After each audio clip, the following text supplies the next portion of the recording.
Hello, everyone.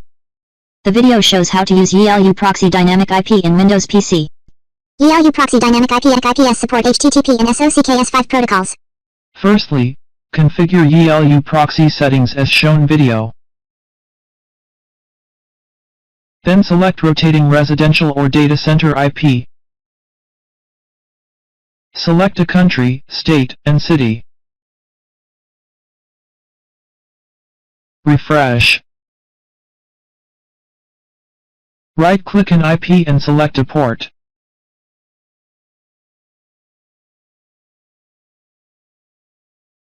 Then enter Windows System Settings. Click Network and Internet. Click Proxy.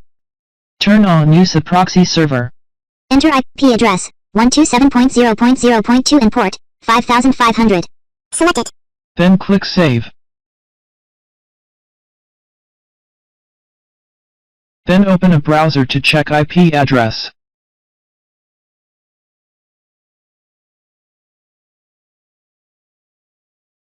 Now the IP's country is Russia. The state and city sometimes are a bit off. The video is over.